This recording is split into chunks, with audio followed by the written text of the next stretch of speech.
Meus amigos e minhas amigas que valorizam uma boa história, uma narrativa que nos transporta para tempos passados e nos faz sentir a poeira, o suor e a força da alma brasileira, sejam muito bem-vindos. Hoje vamos mergulhar em um pedaço do nosso interior, lá onde o tempo parecia ter seu próprio ritmo e as estradas de terra guardavam segredos tão antigos quanto as serras que as emolduravam.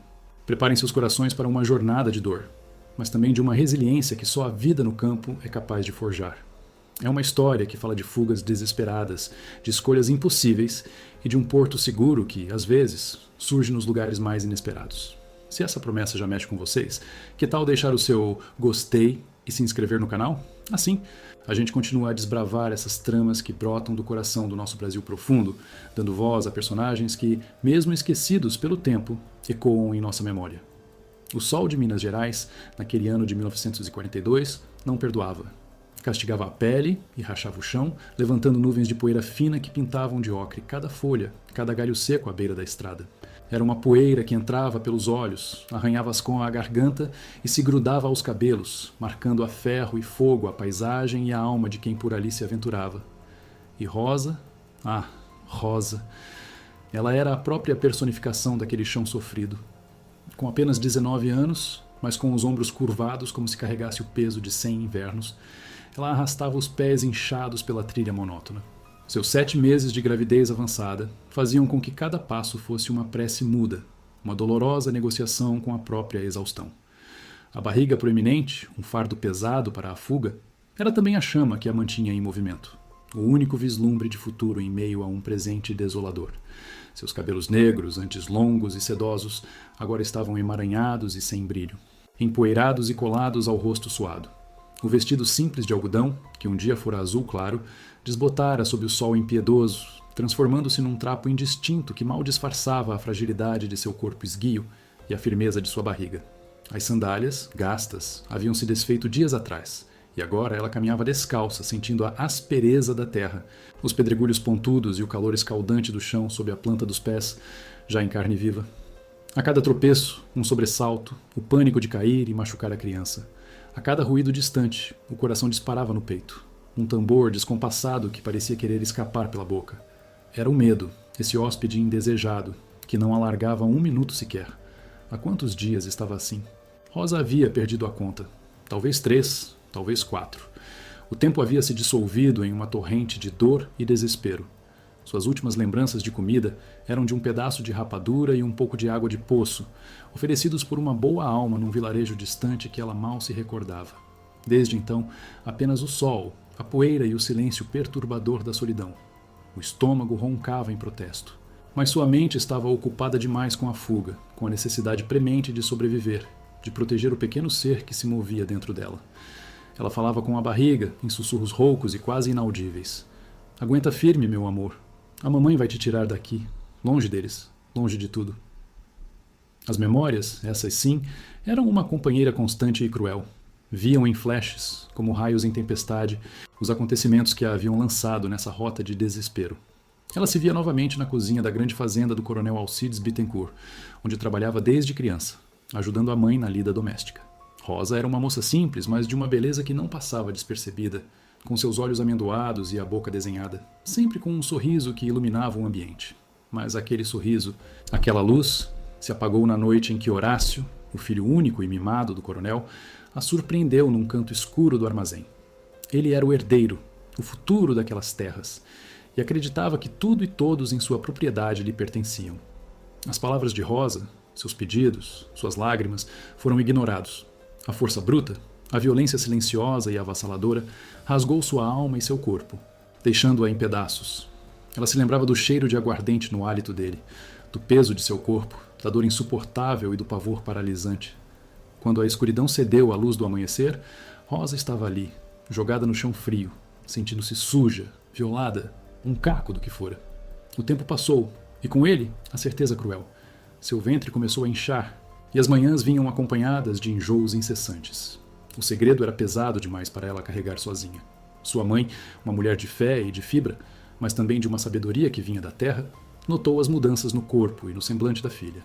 Rosa desabou, confessando a monstruosidade que lhe acontecera. A raiva e a dor da mãe se misturaram ao medo. Elas sabiam o que significava um escândalo envolvendo o filho do coronel.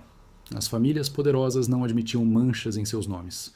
A notícia, como todas as coisas proibidas, acabou chegando aos ouvidos do coronel Alcides. Aquele homem corpulento, de bigode grosso e olhar gélido, era a lei e a ordem em toda a região. Quando Rosa foi chamada à sua presença, seu coração parecia um passarinho preso na gaiola. Ele a olhou com desprezo, como se ela fosse um verme, uma mancha a ser removida. Uma serva suja se atreve a engravidar do meu filho? E ainda vem com essa história de violência? Vagabunda? Onde já se viu tamanha audácia? A voz dele era um trovão seco, as palavras, chicotes que a rasgavam. O coronel propôs um acordo. Rosa deveria ir para uma fazenda distante, de um compadre endividado, casar-se com um homem velho e viúvo, aceitar a criança como sendo dele e nunca mais pisar nas terras dos Bittencourt. Ou, a alternativa mais cruel, dar a criança a outra família assim que nascesse e sumir para sempre. Caso contrário, ele faria com que ela e sua mãe se arrependessem de terem nascido. A ameaça era velada, mas o temor era real. As histórias de acidentes e desaparecimentos na região eram sussurradas nos cantos, e Rosa sabia que o coronel não hesitava em usar a força para manter sua autoridade. Mas Rosa olhou para o ventre, para a vida que crescia ali, e sentiu uma força que não sabia que possuía. Aquela criança era inocente, era parte dela, fruto de uma dor indizível, mas ainda assim, vida. Ela não entregaria seu filho, não o daria a um velho desconhecido, não sumiria sem lutar. A dignidade, mesmo ferida, pulsava em seu peito. Uma noite, sob a luz tímida da lua nova, ela e sua mãe se abraçaram em despedida. Com um pequeno farnel e a promessa de se encontrarem em um lugar seguro, a mãe a empurrou para a escuridão da estrada. Vá, minha filha, fuja, não olhe para trás. Eu dou o meu jeito por aqui. E Rosa correu. Correu pela vida, pela honra, pela liberdade de seu filho. Mas os homens do coronel, farejando como cães de caça, não demoraram a descobrir sua fuga. Ela os vira de longe, montados a cavalo, na garupa de um jipe empoeirado, sombras distantes que se aproximavam, depois se afastavam, mas nunca desapareciam de todo. Eram os capangas, homens sem lei, pagos para fazer o trabalho sujo do coronel. Ela havia escapado por pouco de um deles num vilarejo, escondendo-se no meio de uma feira, misturando-se à multidão. Desde então, o pavor de ser alcançada e levada de volta, ou pior, de ser silenciada para sempre, era uma constante. Agora, o sol já começava a pender para o lado, pintando o céu de tons avermelhados, mas o calor não diminuía. Rosa sentiu uma tontura avassaladora, a vista embaçando. Suas pernas fraquejaram e ela caiu de joelhos na poeira quente. Uma dor aguda, uma fisgada, atingiu sua barriga. O bebê se agitou com força. Seria o cansaço? Seria o início de algo terrível? O pânico gelou suas veias. Ela estava sozinha, no meio do nada, com a noite se aproximando e a sombra dos perseguidores em sua imaginação. As lágrimas, antes secas pela exaustão, voltaram a molhar seu rosto sujo. Ela estava no limite. O fôlego curto, o corpo tremendo, o coração batendo com a força de um martelo. Não havia mais forças, não havia mais esperança. Ela apertou a barriga com as mãos, implorando. Por favor, meu filho, aguenta só mais um pouquinho. Foi então que, erguendo a cabeça com um último esforço, ela viu. Não era uma miragem, não era um sonho de sua mente exausta. À distância, um pouco mais adiante, onde a estrada fazia uma curva suave, erguia-se uma cerca robusta de arame farpado, e por trás dela, um portão de madeira maciça, imponente, que parecia um portal para outro mundo. E além do portão, a silhueta de uma casa grande, de telhado alto e paredes caiadas de branco, rodeada por árvores frondosas que pareciam oferecer sombra e proteção. Era uma fazenda, não uma tapera, não uma pequena chácara, mas uma fazenda de verdade, com ares de solidão e de tempo parado. O velho Joaquim. O nome lhe veio à mente de algum boato, de alguma conversa esquecida. A fazenda do velho Joaquim. A visão daquele portão, de certa forma, era um bálsamo para sua alma ferida, mas também um abismo de incertezas. Quem seria aquele fazendeiro? Seria ele bom ou mau? Acolhedor ou recluso? As pessoas do interior eram cheias de desconfiança com forasteiros, mas Rosa não tinha escolha. Era a última gota de esperança, a última chance de escapar de um destino cruel. Ela precisava de ajuda, precisava de um refúgio, precisava que alguém abrisse a porta para ela. A dor na barriga se intensificou, um sinal claro de que seu corpo não aguentaria muito mais. O medo de ser alcançada pelos capangas do coronel, que ela sentia estarem cada vez mais próximos, deu-lhe uma descarga final de adrenalina. Ela se levantou, cambaleante, e começou a mancar em direção ao portão, seus últimos passos carregados de uma urgência desesperada. A cada metro que avançava, um misto de esperança e terror a invadia. Enquanto a poeira da estrada e as lembranças doíam no peito, Rosa se perguntava quantas almas, em quantos cantos desse país imenso, já haviam sentido um desamparo parecido, buscando abrigo em meio à adversidade.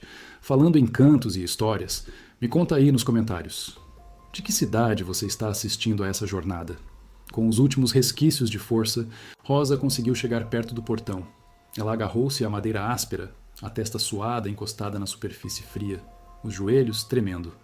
A respiração ofegante mal conseguia encher os pulmões. Foi então que, como que surgindo do nada, a figura de um homem apareceu do lado de dentro da cerca, caminhando lentamente em sua direção. Era ele, o velho Joaquim. Um homem de idade indefinida, com cabelos brancos ralos e um bigode espesso que emoldurava uma boca firme. Seus olhos, no entanto, eram o que mais chamavam a atenção.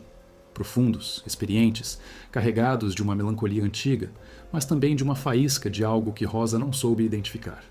Ele parou a poucos metros do portão, observando-a em silêncio por um longo momento, avaliando-a com um olhar que parecia ver além de suas roupas rasgadas e de sua exaustão. Ele não sorriu, não demonstrou piedade, apenas observou. Rosa sentiu-se completamente exposta, vulnerável.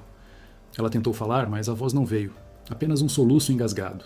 A dor na barriga se tornou insuportável, um grito silencioso que parecia querer rasgar seu corpo. Ela sentiu o sangue quente escorrer pelas pernas, a visão escurecendo, e ao longe, o som fraco, mas inconfundível, de cavalos se aproximando pela estrada. As sombras do passado estavam alcançando-a. O velho Joaquim continuou a observá-la, imóvel, enquanto Rosa, à beira do colapso, sentia a vida esvair-se e a esperança se transformar em desespero, os olhos fixos nos dele, esperando uma palavra, um gesto que pudesse mudar tudo. A dor rasgou o ventre de Rosa como um raio, e o líquido quente escorrendo pelas suas pernas confirmou o pior dos seus medos. O bebê estava vindo. Ali, na poeira da estrada, à beira da exaustão, com o sol declinando e as sombras dos seus perseguidores se estendendo no horizonte, ela se sentia a mais desamparada das criaturas. Seus olhos, que a tudo observavam com o peso do pavor, se fixaram nos do velho Joaquim. Naquele momento de desespero abissal, ela não via mais um homem, mas um destino, um juízo final, ou a última centelha de salvação. Ela caiu, as mãos apertando a barriga em um instinto primal de proteção, um grito silencioso que parecia querer rasgar o céu. O velho Joaquim, que até então parecia uma estátua de pedra, rompeu o silêncio e a imobilidade. Seus olhos, antes carregados de melancolia, faiscaram com uma urgência que surpreendeu a própria Rosa, mesmo em seu estado de semiconsciência. Com um movimento rápido, ele destrancou o pesado cadeado do portão e o abriu com uma força que não condizia com sua idade. Ele não correu, mas caminhou com passos firmes e decididos em direção à jovem caída. O som dos cavalos se aproximava, mais distinto agora. E Rosa fechou os olhos, esperando o fim. Mas o fim não veio. Em vez disso, sentiu mãos fortes, rudes, mas ao mesmo tempo cuidadosas, envolvendo-a. O cheiro de terra, de tabaco e de suor de homem do campo a invadiu.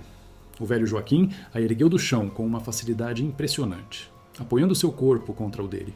Rosa mal conseguia respirar, a cabeça rodando.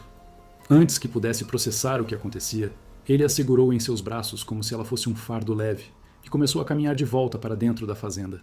O som dos cavalos agora estava muito próximo e o vozerio rude de homens pôde ser ouvido claramente. Aí está ela, coronel. Achei que tinha desmaiado de vez. A voz era de Tibúrcio, um dos capangas mais brutais de Horácio. Joaquim parou no meio do caminho, com Rosa em seus braços virando-se para o portão.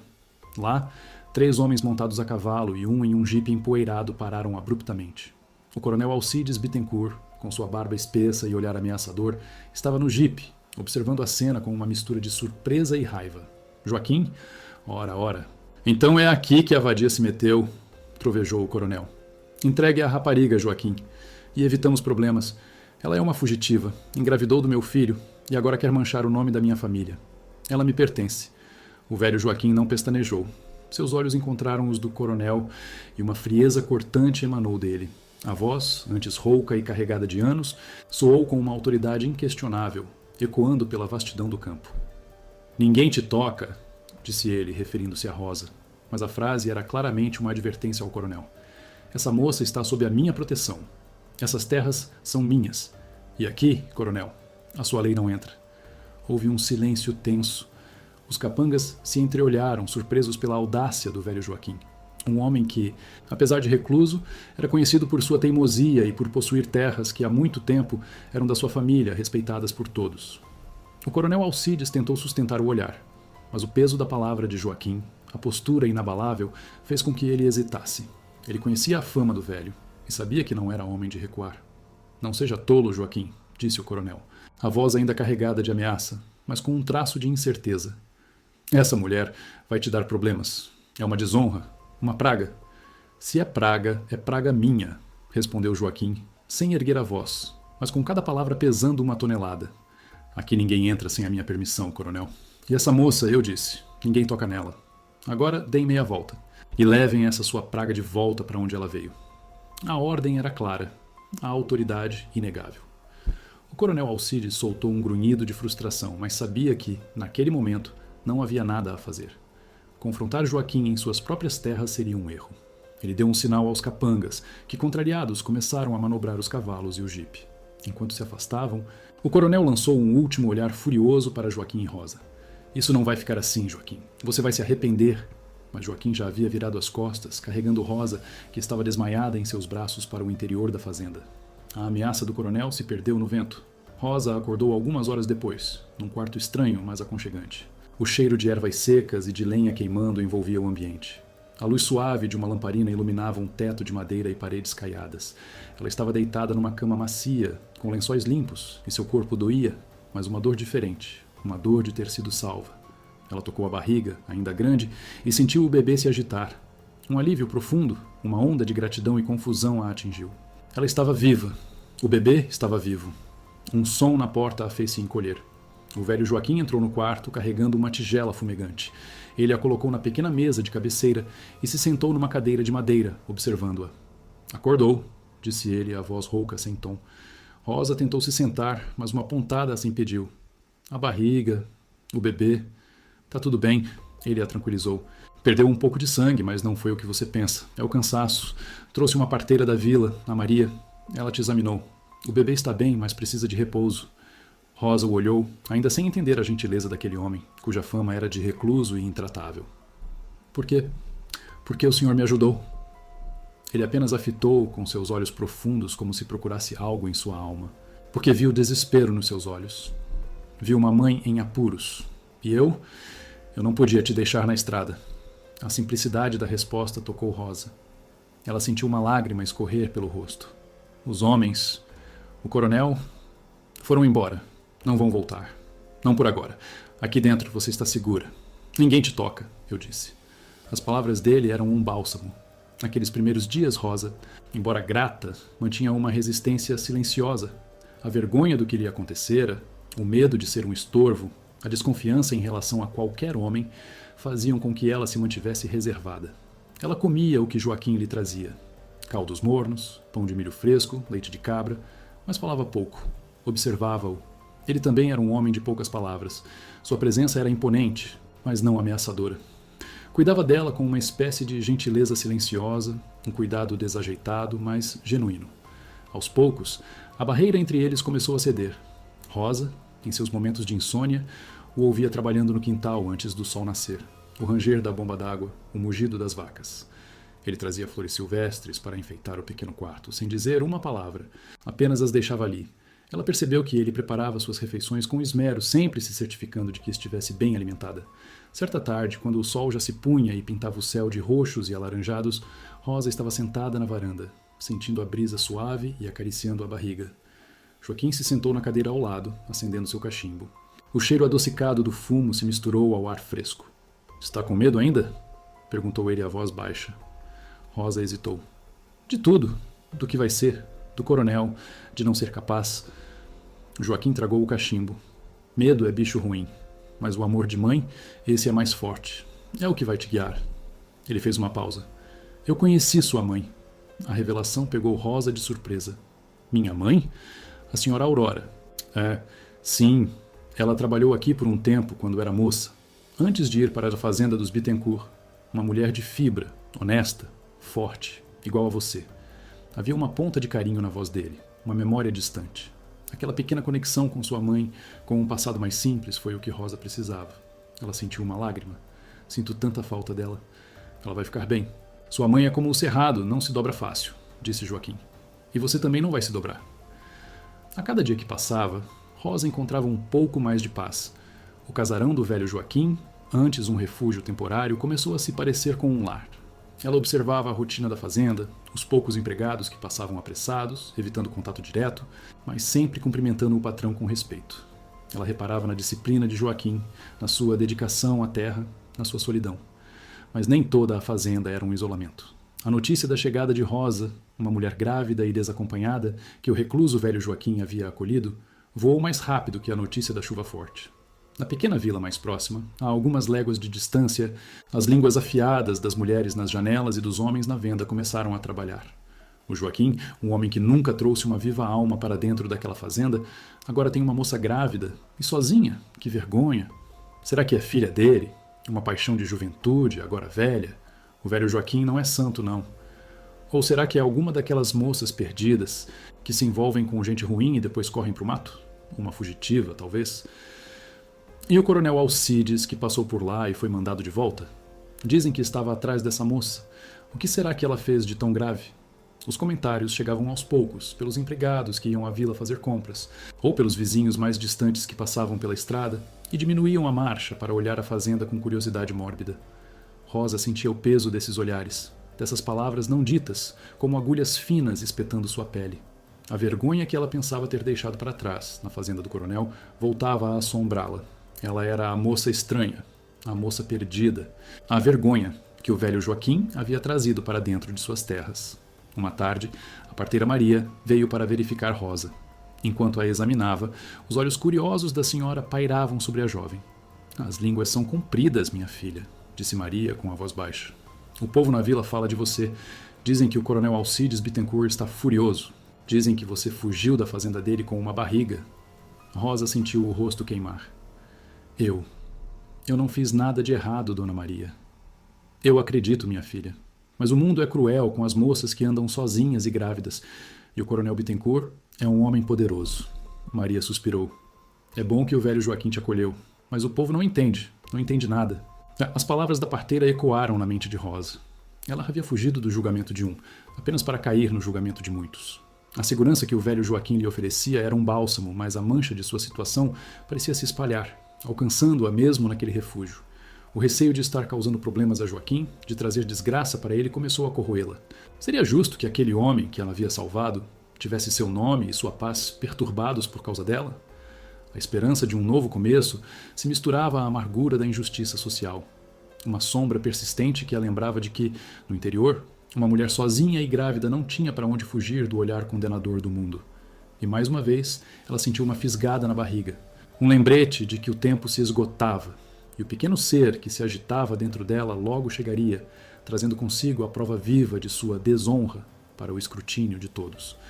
O velho Joaquim havia lhe dado um teto e um ninguém te toca, mas o mundo lá fora, com seus olhos e seus julgamentos, ainda a procurava. A fazenda do velho Joaquim era um universo à parte, longe das picuinhas da vila, mas não imune a elas. Para Rosa, aqueles dias no casarão transformaram-se em um estranho misto de refúgio e claustrofobia. O ar puro da roça, as manhãs orvalhadas, o canto dos pássaros antes do sol nascer, tudo isso era um bálsamo para sua alma machucada. Mas a sombra das fofocas, como nuvens carregadas, parecia flutuar sobre a cerca da fazenda, trazendo o frio da condenação social. A rotina ali era simples, regida pelo sol e pelos animais. O dia começava antes do raiar, com o cheiro inconfundível do café fresco invadindo cada canto do casarão. Rosa, mesmo com o ventre pesado, insistia em ajudar nas pequenas tarefas que a parteira Maria havia liberado. Ela descascava legumes na cozinha, dobrava roupas na varanda, cuidava das poucas galinhas do terreiro que andavam soltas, cisando a terra. Cada gesto, por mais trivial que fosse, a ajudava a esquecer por instantes a espada de Damocles que pairava sobre sua cabeça. O velho Joaquim, por sua vez, continuava sua vida metódica. Ele levantava cedo, cuidava do gado, conferia as plantações de milho e feijão, conversava com os 2 peões fixos da fazenda, Zeca e Pedro, que o acompanhavam há anos e eram como suas sombras silenciosas. Para Rosa, ele era um enigma, um homem forte, calado, com um olhar que parecia carregar todas as histórias do mundo. Os gestos de carinho eram sutis, quase invisíveis, mas constantes. Um prato de comida extra em sua mesa, um cobertor mais grosso na cama nas noites frias, um olhar de vigilância quando ela estava na varanda. Ele nunca perguntava sobre o coronel, sobre o pai da criança, sobre o futuro incerto. Parecia respeitar o silêncio dela como se fosse uma parte sagrada de sua dor. As tardes eram mais calmas. Rosa gostava de sentar-se na velha cadeira de balanço da varanda, sentindo o vento quente da roça acariciar seu rosto e o bebê se mover dentro dela. O som do vento nas folhas das mangueiras e o canto melancólico da Juriti eram sua trilha sonora. Às vezes, Joaquim se sentava perto, lendo um jornal amassado que trazia da vila, ou apenas fumando seu cachimbo, observando o gado pastar. Eram momentos de uma estranha e confortável cumplicidade, dois seres solitários encontrando companhia na presença um do outro sem a necessidade de palavras. Uma tarde, uma forte chuva de verão desabou sobre a fazenda. O cheiro de terra molhada e mato fresco invadiu o ar, e o barulho da chuva no telhado era um espetáculo à parte. Rosa estava na cozinha, ajudando a preparar o jantar, quando um relâmpago clareou o céu, seguido de um trovão estrondoso que fez as janelas tremerem. Ela se encolheu, e o velho Joaquim, que estava perto do fogão, percebeu seu sobressalto. Ele apenas tocou seu ombro de leve, um gesto rápido, mas que transmitiu uma segurança inesperada. É só chuva, menina. Lava a alma e a terra. Aos poucos, Rosa foi se acostumando à presença daquele homem. As conversas, antes raras, foram ganhando um pouco mais de fluidez. Ele contava histórias da fazenda, de como seu pai a havia construído, das lendas do sertão. Rosa, por sua vez, falava um pouco sobre sua mãe, sobre a vida simples antes da tragédia. Ela descobriu que Joaquim havia sido casado, mas sua esposa havia falecido muitos anos antes, sem deixar filhos. Isso explicava um pouco de sua solidão e o vazio que pairava na casa. "O que o senhor pensa de mim?" perguntou Rosa uma noite, enquanto ele lhe trazia um chá de ervas para acalmar o nervosismo. Joaquim a olhou, a fumaça do cachimbo dançando no ar. "Eu não penso nada, menina. Eu vejo. Vejo uma mulher forte que está lutando pela vida do filho dela, e isso, para mim, é o que importa." As palavras dele foram um bálsamo. Ele não a julgava. Ele apenas a via e via sua luta. Essa aceitação incondicional era algo que Rosa não havia encontrado em nenhum outro lugar desde a tragédia. Ela se sentiu pela primeira vez em muito tempo um pouco mais leve. Mas a leveza era fugaz. A vila, como um olho que tudo via, não parava de alimentar as fofocas. Os poucos empregados da fazenda, que iam à vila 1 ou 2 vezes por semana, voltavam com o rosto fechado, evitando os olhos de Rosa. Ela os ouvia sussurrando na cozinha, na lavanderia, na despensa. A história da moça misteriosa grávida na fazenda do velho Joaquim ganhava contornos cada vez mais dramáticos e inverídicos. Tibúrcio, o capanga do coronel Alcides, era um dos grandes propagadores dos rumores. Ele frequentava a venda da vila, bebia cachaça e soltava farpas sobre a vadia que havia fugido da fazenda do coronel. "Aquela lá é problema, gente. É daquelas que se oferece para o filho do patrão e depois quer dar golpe. O coronel só queria se livrar da encrenca, mas o Joaquim foi lá e comprou a briga. Agora vai ver só o que vai acontecer com ele. Uma mulher como essa só traz desgraça." As mulheres da vila, sentadas nas portas de suas casas ou na pracinha da igreja, cochichavam. "Vocês viram a parteira Maria saindo da fazenda do Joaquim de novo? Aquela moça já deve estar quase parindo. Será que o coronel vai vir buscar a criança?"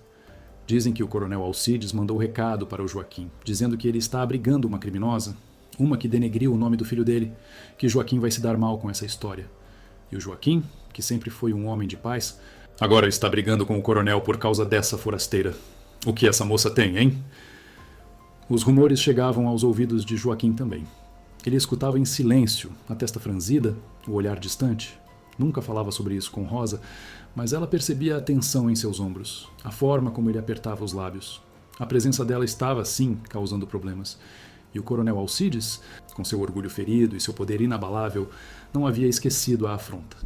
A parteira Maria, que se tornou uma figura constante na vida de Rosa, uma espécie de ponte entre a fazenda e a vila, trazia as notícias com a sutileza de quem não quer perturbar, mas precisa alertar.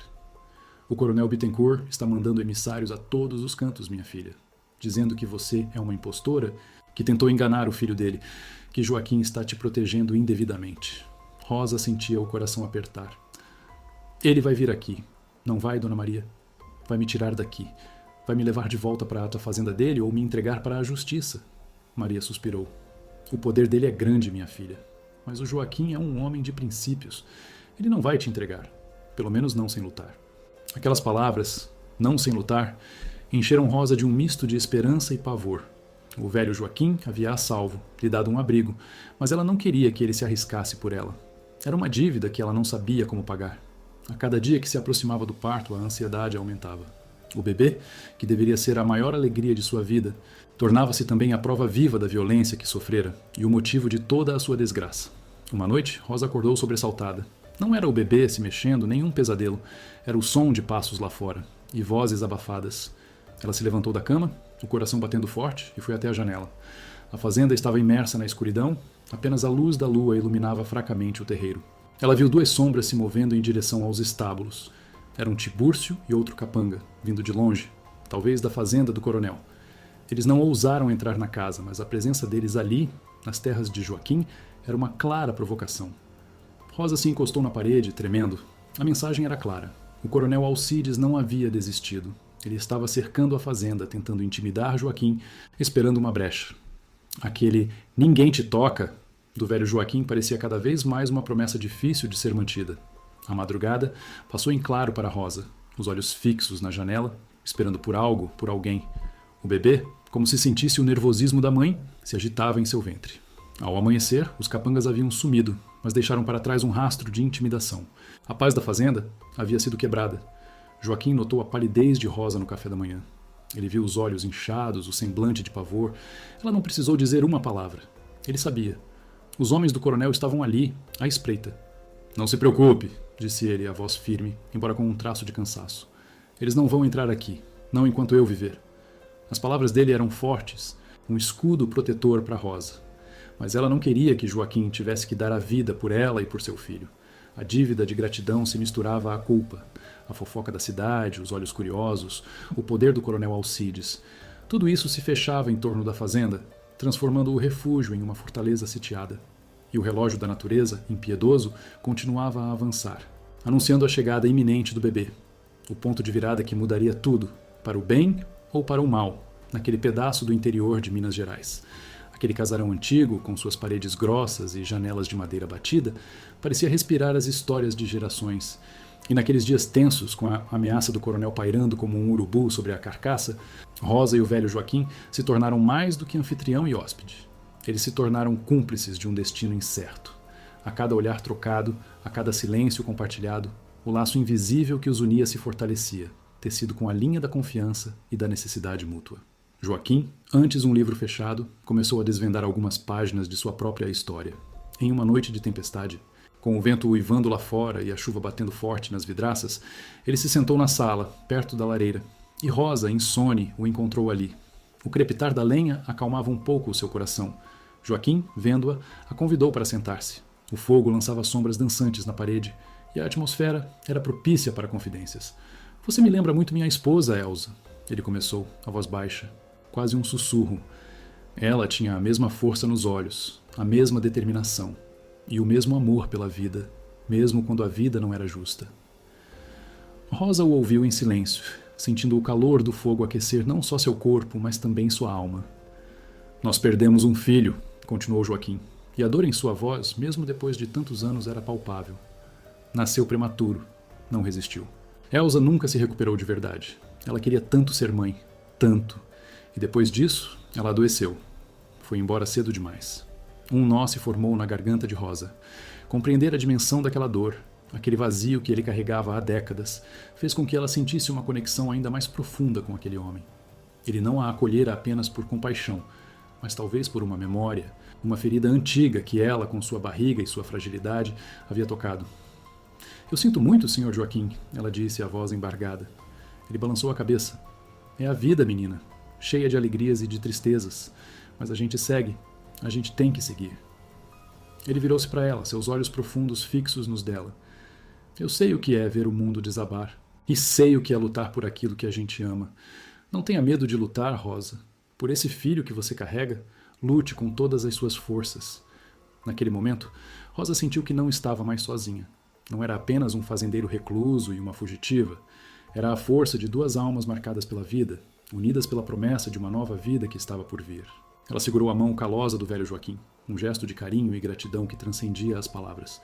Ele apertou a mão dela de volta, um pacto silencioso de proteção e esperança. Se você está sentindo a profundidade dessa conexão, a força que nasce da vulnerabilidade e da esperança, não se esqueça de deixar o seu like e compartilhar essa história com quem valoriza a beleza dos laços humanos. O apoio de vocês é o que nos move a contar essas narrativas que aquecem a alma.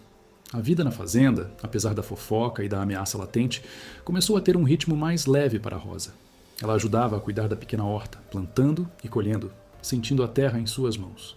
O cheiro de manjericão e alecrim, misturado ao frescor da relva recém-cortada, preenchia seus dias. O velho Joaquim a ensinava sobre as plantas, sobre os ciclos da natureza, sobre a paciência que a roça exigia. Ela ria de suas histórias e ele, em resposta, esboçava um sorriso raro que iluminava seu rosto marcado pelo tempo. A parteira Maria continuava a fazer suas visitas, trazendo não só remédios caseiros e conselhos, mas também as últimas notícias da vila. As fofocas não diminuíram. Pelo contrário, pareciam se intensificar à medida que o tempo do parto se aproximava. A presença de Tibúrcio e de outros capangas nas proximidades da fazenda se tornou mais constante, um lembrete constante da vigilância do coronel. O povo está dizendo que o coronel vai vir buscar a criança assim que nascer, disse Maria, em voz baixa, um dia. Ele não quer um bastardo do filho dele andando por aí, sujando o nome da família, quer que a criança seja entregue para outra família bem longe daqui. O coração de Rosa gelou.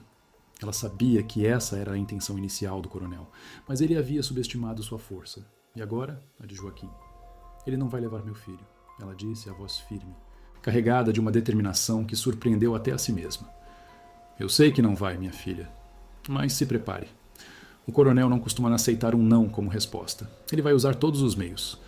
A pergunta que ecoava na mente de Rosa era: você conseguiria viver nessa época? Confiaria sua vida e a de seu filho a um desconhecido, num tempo onde a lei do coronel era mais forte que a lei do Estado, onde a honra de uma família valia mais do que a vida de uma mulher e de uma criança? A barriga de Rosa estava enorme agora. O 8º mês havia chegado, e a qualquer momento o bebê daria o seu sinal. A tensão na fazenda era quase palpável.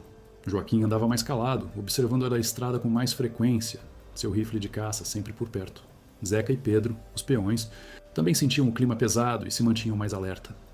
Uma tarde ensolarada, quando o cheiro de flor de laranjeira pairava no ar e o campo estava vibrante com a promessa da colheita, a vida na fazenda foi abruptamente interrompida. Um cavaleiro se aproximou em velocidade pela estrada de terra, levantando uma nuvem de poeira. Não era um dos capangas de Tibúrcio, mas um mensageiro oficial da vila, um jovem de rosto pálido e olhos arregalados. Joaquim estava na varanda e o mensageiro desceu do cavalo apressadamente, o semblante carregado de urgência.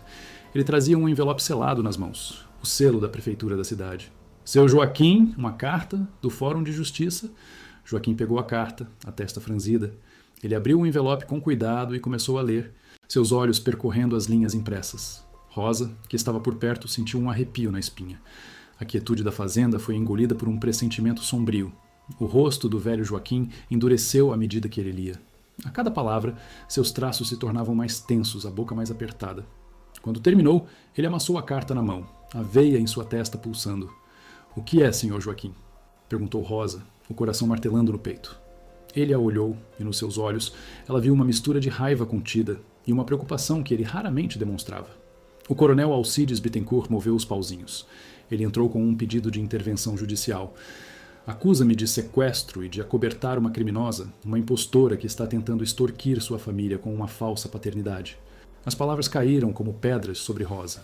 Sequestro, criminosa, falsa paternidade. As mentiras do coronel estavam se transformando em lei, em algo oficial, legal.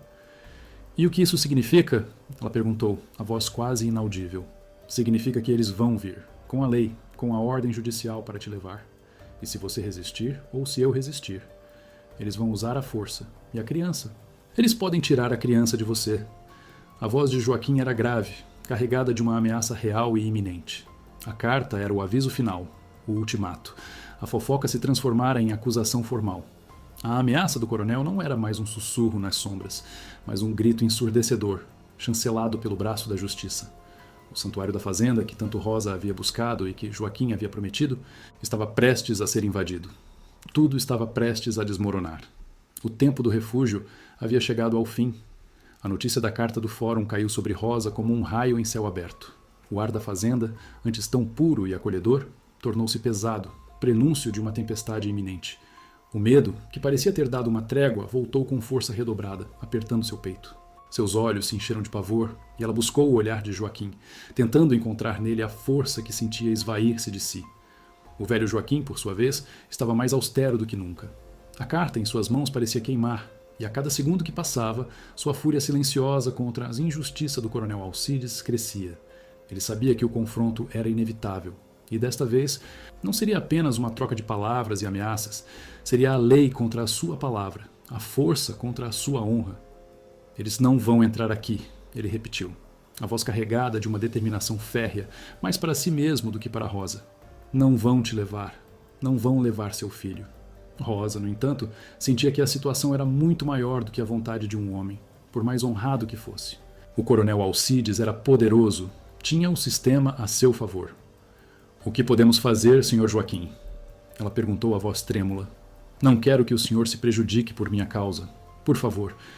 Não se fala mais nisso, ele a cortou abruptamente. O que está feito, está feito. E o que vem agora, enfrentaremos juntos. Naquele mesmo dia, Joaquim começou a se preparar. Ele reuniu Zeca e Pedro, os peões de confiança, e lhes explicou a situação. Os dois homens, leais e acostumados à disciplina de Joaquim, assentiram com seriedade. Eles armaram as cercas da fazenda com mais rigor, reforçaram o portão e prepararam alguns esconderijos, caso a situação se tornasse perigosa. O ambiente na fazenda mudou de pacato para um estado de alerta constante. A parteira Maria, visitando-os no dia seguinte, trouxe mais notícias sombrias. O coronel Alcides está reunindo os homens dele, Joaquim. E ele não está sozinho. Dizem que o delegado da cidade recebeu ordens e vai acompanhar a comitiva. Ele quer fazer um espetáculo, mostrar quem manda na região. Rosa ouvia, a cada palavra, o chão se abrir sob seus pés. O bebê se agitava em seu ventre, como se sentisse a agitação do mundo lá fora. A iminência do parto, aliada à ameaça, tornava tudo mais insuportável. Ela sentia-se um fardo, uma causa de desgraça para aquele homem que a havia acolhido. O sol nasceu no dia seguinte, mas para Rosa e Joaquim era como se o céu estivesse nublado. A fazenda estava em silêncio tenso, esperando o inevitável.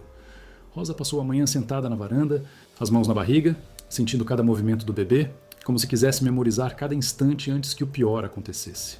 Pouco depois do meio-dia, o som distante de cavalos e de um veículo quebrando a quietude da estrada de terra fez o coração de Rosa pular na garganta. Era eles, a comitiva do coronel Alcides. Joaquim estava no terreiro, ao lado de Zeca e Pedro. Os três tinham seus rifles de caça em mãos, mas as armas não eram para a sua violência, e sim para a demonstração de resistência. Não havia intenção de matar, mas de mostrar que não se entregariam sem lutar. A comitiva era imponente. 2 jipes empoeirados, carregados de capangas armados e uma dezena de cavaleiros. À frente, o coronel Alcides, em seu cavalo baio, e ao seu lado, o delegado Durval, um homem gordo e suado, com um semblante de autoridade forçada. Joaquim, saia para fora e entregue a forasteira, bradou o coronel, sua voz ecoando por todo o vale. A lei está aqui, não complique as coisas. Joaquim caminhou lentamente até o portão, os olhos fixos nos do coronel. Rosa o observava da janela da sala, o corpo tremendo, sentindo uma dor aguda na barriga, não de pavor, mas uma dor que ela conhecia bem. O parto estava começando. A lei do coronel não vale nas minhas terras, Alcides, disse Joaquim, a voz calma e firme. Essa moça está sob minha proteção e ninguém vai tirá-la daqui à força. O delegado Durval, sentindo-se desafiado, apeou do cavalo com dificuldade. Seu Joaquim, tenho uma ordem judicial aqui. Um mandado de busca e apreensão da tal Rosa e do menor que ela carrega. Estou autorizado a usar a força se houver resistência. Não complique sua situação. Joaquim sorriu, um sorriso amargo. Essa ordem foi comprada, delegado. E o senhor sabe disso. Não há criança para ser apreendida porque ainda não nasceu. E Rosa não é criminosa. É uma vítima. A tensão se cortava no ar com uma faca. Os capangas do coronel começaram a ficar impacientes, alguns já com as mãos nos cabos das armas. Você não vai me impedir, Joaquim? Bradou o coronel, a fúria em seus olhos. Essa mulher desonrou minha família. O bastardo dela não vai viver sob o nome Bittencourt. E você, velho teimoso, vai pagar caro por essa ousadia. Naquele instante, um grito agudo de dor rasgou o silêncio da fazenda. Era Rosa. A dor na barriga se intensificou, um sinal inconfundível. Ela desabou no chão da sala, agarrando-se à barriga, sentindo a água escorrendo por suas pernas. O bebê estava vindo no meio daquela confusão, daquela guerra. O grito de Rosa alcançou os ouvidos de Joaquim. Ele se virou, o rosto pálido, a determinação em seus olhos se misturando ao pavor. A parteira? A parteira, rápido! Gritou Zeca, percebendo a situação e correndo para dentro da casa. O coronel Alcides percebeu a oportunidade. É agora! Entrem! Peguem a mulher e a levem. E se o velho resistir, atirem para intimidar. Não quero sangue, mas quero obediência. Os capangas e os cavaleiros avançaram em massa em direção ao portão, derrubando a cerca lateral em seu caminho. Joaquim e os peões estavam em menor número, mas estavam prontos para a resistência. Tiros para o alto foram disparados, o som ecoando pelo vale, assustando os animais e enchendo o ar de pólvora e tensão. A fazenda se transformou em um cenário de guerra. Gritos, tiros, o tropel de cavalos. Rosa, jogada no chão da sala, em meio à dor excruciante do parto, sentia o mundo desabar ao seu redor. A parteira Maria, que havia chegado momentos antes, tentava acalmá-la, mas o caos lá fora era ensurdecedor. Respire, minha filha. Respire. O bebê está vindo, dizia Maria, a voz carregada de urgência, mas também de uma calma que beirava o milagre. Joaquim, com o rifle em punho, posicionou-se para defender a entrada da casa. Ele sabia que a casa era o último refúgio. Ele trocou tiros com os capangas, não para acertar, mas para dissuadir, para ganhar tempo. Ele era um homem velho, mas sua determinação era inabalável. Ele não podia perder Rosa e o bebê, não depois de tudo o que havia prometido. Enquanto a batalha se desenrolava lá fora, com Joaquim e seus peões resistindo bravamente, a dor de Rosa se intensificava. Ela sentia cada contração, cada esforço, enquanto o barulho dos tiros e dos gritos se misturava ao seu próprio sofrimento. Parecia que o inferno havia chegado à fazenda. Ela estava prestes a perder tudo: a proteção, a paz e talvez o próprio filho, que nasceria no meio de uma guerra. O sangue, o suor, as lágrimas, a poeira e a pólvora se misturavam naquele dia trágico. A fazenda do velho Joaquim, que um dia foi um santuário, agora era um campo de batalha. E Rosa, no centro de tudo, estava em uma luta por sua vida e pela vida de seu bebê, com a sensação avassaladora de que estava prestes a perder. O caos se instalou na fazenda do velho Joaquim. Tiros rasgavam o ar, o grito dos homens se misturava ao relinchar dos cavalos assustados e ao mugido do gado. A poeira, levantada pelo tropel e pelas explosões de pólvora, cobria o terreiro. Dentro da casa, Rosa, em meio à dor dilacerante do parto, mal conseguia discernir o que acontecia lá fora. A parteira Maria, com sua calma sobrenatural, tentava orientá-la, mas a urgência era tamanha que cada segundo parecia uma eternidade. Joaquim, com a destreza de um velho caçador, usava seu rifle mais para intimidar do que para ferir. Ele sabia que não poderia derrubar todos os capangas, mas podia criar uma barreira de medo e confusão. Zeca e Pedro, armados com suas espingardas, lutavam ao seu lado, defendendo a honra de seu patrão e o refúgio daquela mulher. O coronel Alcides, do alto de seu cavalo, gritava ordens, a voz rouca de raiva. Não parem! Derrubem o portão! Entrem! Eu quero aquela mulher e o bastardo dela. De repente, um tiro acertou a porta da sala, bem ao lado de Rosa. Ela gritou, não de dor do parto, mas de puro terror. Maria a puxou para um canto, protegendo-a com o próprio corpo. Força, minha filha, quase lá. Seu bebê precisa de você.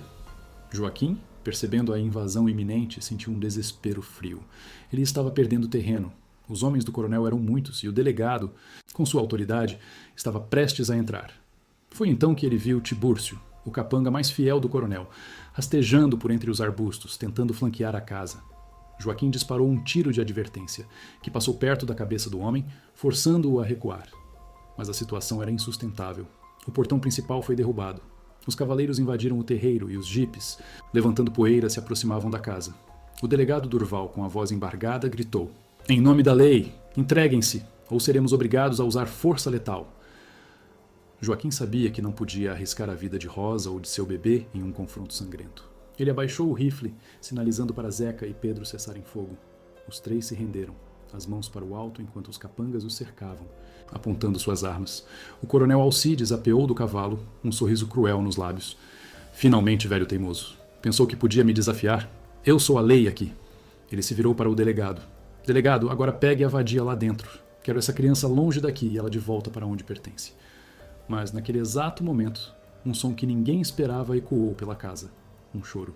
Um choro de bebê. Forte, claro, inconfundível.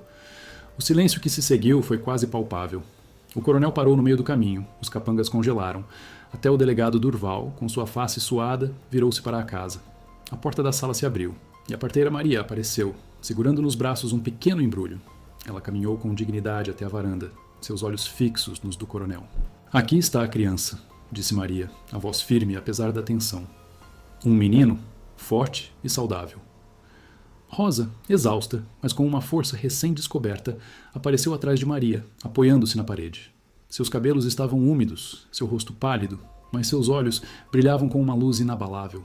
Nos braços de Maria, o bebê continuava a chorar. Um som de vida que contrastava com a violência do momento. O coronel Alcides olhou para o bebê, depois para Rosa, com desprezo. Leve a criança, delegado, e essa mulher. Leve-a para a sua fazenda de meu compadre, como combinado. Não quero esse bastardo aqui sujando meu nome. Foi então que o velho Joaquim, que estava sendo contido pelos capangas, fez um esforço hercúleo para se soltar. Espere! Ele bradou com uma força que surpreendeu a todos. Essa criança não é do seu filho, Alcides. Todos olharam para Joaquim, confusos. O coronel riu com escárnio. Ora, Joaquim, agora vai inventar uma história para acobertar essa vagabunda? Onde já se viu? Eu não estou inventando nada, disse Joaquim com a voz carregada de uma dor antiga, mas também de uma verdade que precisava ser revelada. Ele olhou para Rosa, e um entendimento tácito passou entre eles. Era um momento. Essa criança é minha, ela é a filha do meu filho. A revelação caiu como uma bomba no terreiro. Todos, coronel, delegado, capangas e até mesmo Rosa, ficaram em choque. O coronel Alcides, em particular, ficou lívido. O que está dizendo, velho louco? Seu filho morreu há anos. Sim, meu filho morreu, disse Joaquim, sua voz embargada pela emoção, mas firme. Mas ele deixou um legado. Ele me deixou um neto, e eu tenho a prova. Com um movimento rápido, Joaquim puxou do bolso interno de seu paletó um documento amarelado pelo tempo. Era um envelope lacrado. Ele o abriu com dedos trêmulos e retirou uma fotografia antiga e um bilhete.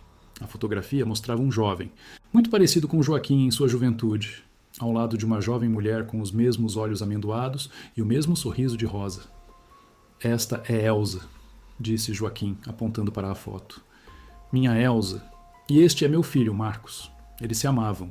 Mas meu filho não era bem-vindo pela família da Elsa. Ela era de uma boa família de fazendeiros da região, mas era uma união proibida na época. Eles fugiram. Planejavam se casar e me apresentar o neto que estava a caminho.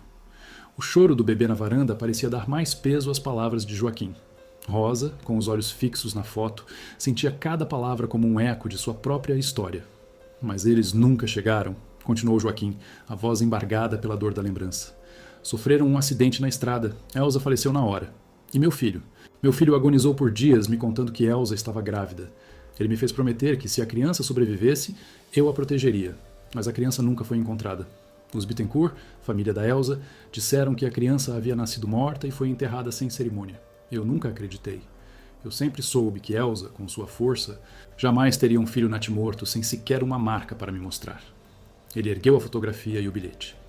Este bilhete foi encontrado nos pertences de meu filho em seus últimos dias. Ele me implorava para encontrar o bebê. Dizia que o coronel Alcides Bittencourt havia se aproveitado do acidente, da desgraça, para limpar o nome de sua família e se livrar de um bastardo. Ele me pedia para que eu procurasse Aurora, a empregada de Elsa na fazenda dos Bittencourt, que havia presenciado tudo, e para que eu encontrasse a criança que o coronel havia roubado. A parteira Maria, ouvindo a história, sentiu um sobressalto. Aurora, a mãe de Rosa, ela trabalhou para os Bittencourt na época do acidente de Elsa, e ela me confidenciou que o coronel Alcides havia adotado uma criança na época. Uma menina, de uma família pobre, que ele levou para criar junto com Horácio como serva. Ela me disse que sentia muito pela criança, mas que o coronel a havia ameaçado de morte se ela contasse a verdade. O choque tomou conta de todos. O coronel Alcides empalideceu, sua face de fúria se transformando em puro terror. Os olhos de Rosa se arregalaram. As peças do quebra-cabeça se encaixavam com uma precisão dolorosa. Ela não era uma estranha. Ela era a neta de Joaquim, a criança roubada, a filha do filho que ele perdera. Ela era a prova viva da crueldade do coronel. Rosa, disse Joaquim, com a voz rouca de emoção. Você é a filha da minha Elsa. Você é a filha do meu Marcos. Você é minha neta. Aquele bastardo que o coronel despreza. É meu neto. Seu filho é meu bisneto. A verdade, tão antiga e enterrada, finalmente veio à luz, rasgando o véu das mentiras. O delegado Durval, percebendo a gravidade da situação e as implicações de um coronel tão poderoso ter acobertado um sequestro e a troca de bebês, sentiu o suor frio escorrer pela nuca. A lei que ele representava não podia ser tão facilmente corrompida diante de uma verdade tão chocante. Coronel Alcides Bittencourt, disse o delegado, a voz vacilante, mas agora com um novo tom de autoridade, o senhor está sob acusação grave. Afrontar a justiça com mentiras e acobertar um sequestro de criança é um crime federal. O senhor está preso. A imagem do coronel sendo algemado, seu rosto retorcido de ódio e pânico, seria algo que Rosa jamais esqueceria. A justiça, de alguma forma, havia chegado. Não era a justiça perfeita, mas era um começo. O silêncio na fazenda era preenchido apenas pelo choro do bebê. Um choro que, para Rosa, não era mais de desespero, mas de uma nova esperança. Meus amigos, que reviravolta! Quem diria que o velho Joaquim guardava um segredo tão profundo e que a verdade viria à tona no meio de um parto? O coronel Alcides Bittencourt, que se julgava intocável, finalmente encontrou seu destino. Mas e agora? O que será de Rosa, do bebê e do velho Joaquim? A crise parece ter passado, a verdade foi revelada. Mas como fica o amanhã? O amor, a família, a justiça, tudo isso foi posto à prova. Que a justiça agora finalmente seja feita por Elsa, por Marcos e por Rosa. Que acham? Deixem seus comentários e opiniões. Essa é uma história de reviravoltas que nos fazem pensar sobre o que realmente importa na vida. O rescaldo daquela tarde fatídica foi um misto de alívio exaustivo e de uma paz que parecia milagrosa. A poeira dos confrontos ainda baixava no terreiro, mas o ar já não carregava o cheiro de pólvora e medo, e sim o doce perfume de vida nova. O choro de um bebê, o pequeno Marcos, batizado assim em homenagem ao filho perdido de Joaquim, ecoava pelas paredes do casarão um som que afastava as sombras do passado. O coronel Alcides Bittencourt, com seu poder e sua arrogância, foi levado algemado. A investigação, impulsionada pelo delegado Durval, que sentia o peso de sua própria cumplicidade e o receio de sua reputação, revelou a trama sórdida que ele havia montado décadas antes. A mãe de Rosa, Aurora, que havia sido ameaçada e silenciada por anos, finalmente pôde falar, confirmando cada palavra de Joaquim e de Maria. A verdade, por mais dolorosa que fosse, havia prevalecido. O império de mentiras do coronel desmoronou, e com ele, sua autoridade e sua liberdade. Os meses seguintes foram de uma cura lenta e profunda. Rosa, com o bebê nos braços, viu a fazenda do velho Joaquim se transformar em seu verdadeiro lar. O parto difícil havia deixado marcas no corpo, mas a alma, antes em pedaços, começava a se remendar, costurada com os fios do amor e da aceitação. Joaquim, por sua vez, renasceu. A dor da perda de seu filho e de sua esposa, o vazio de uma vida solitária, foram preenchidos pelo riso de Rosa e pelo choro vibrante do pequeno Marcos. Ele tinha sua família de volta, sua linhagem restaurada, sua promessa cumprida. O olhar melancólico que antes carregava deu lugar a uma ternura que só a paternidade e a avó podiam trazer. A vida na roça retomou seu ritmo calmo, as sementes plantadas, a terra arada, o gado pastando sob o sol generoso de Minas. A colheita de milho e feijão daquele ano foi farta, um simbolismo da renovação que invadia a fazenda. Rosa, agora uma mãe, sentia-se forte. Ela amamentava Marcos, cantava cantigas de ninar aprendidas com sua própria mãe e encontrava nos olhos curiosos do bebê a esperança de um futuro diferente. Ela e Joaquim passavam longas horas na varanda, ele com seu cachimbo, ela com o filho no colo, em silêncio, mas com um laço de afeto que transcendia as palavras. A fofoca da vila, que antes a perseguia, agora se transformava em curiosidade respeitosa e até mesmo em admiração. A história da moça, que, de fugitiva, se revelou neta do velho Joaquim, filha de um amor perdido e vítima de uma grande injustiça, correu por todos os cantos. Sua honra, tão brutalmente roubada, estava sendo reconstruída, não por um casamento ou por uma fortuna, mas pela força da verdade e pelo amor de uma família que se reencontrava. Dona Aurora, a mãe de Rosa, pôde finalmente vir para a fazenda. Reunindo-se com a filha e conhecendo o neto, sentindo a paz de ver sua família, depois de tanto sofrimento, finalmente segura e amada. As tardes na fazenda eram cheias de um novo calor. Rosa ajudava nas lidas, não mais como empregada, mas como parte da família, a herdeira daquelas terras. Ela aprendia com Joaquim os segredos da plantação, a sabedoria da terra, a paciência com os ciclos da vida. O pequeno Marcos crescia forte e saudável, um raio de sol que iluminava cada canto do casarão. Meus amigos e minhas amigas, que jornada a nossa! Desde a estrada empoeirada de Minas Gerais, passando pelo desespero, pela perseguição e pela fúria, até a revelação de uma verdade que mudou tudo. A história de Rosa e do velho Joaquim nos lembra que a vida, por mais dura que seja, sempre guarda uma esperança, um sopro de fé que nos impulsiona a seguir. Ela nos ensina que a justiça pode demorar, mas ela chega, muitas vezes pelos caminhos mais tortuosos e inesperados, e que o amor de verdade, o amor que constrói e que acolhe, é a maior força do mundo. Se essa história tocou seu coração, se fez você sentir a poeira da estrada e a emoção do reencontro, não deixe de clicar no gostei. Inscreva-se no canal para não perder as próximas narrativas e compartilhe essa jornada com seus amigos e familiares.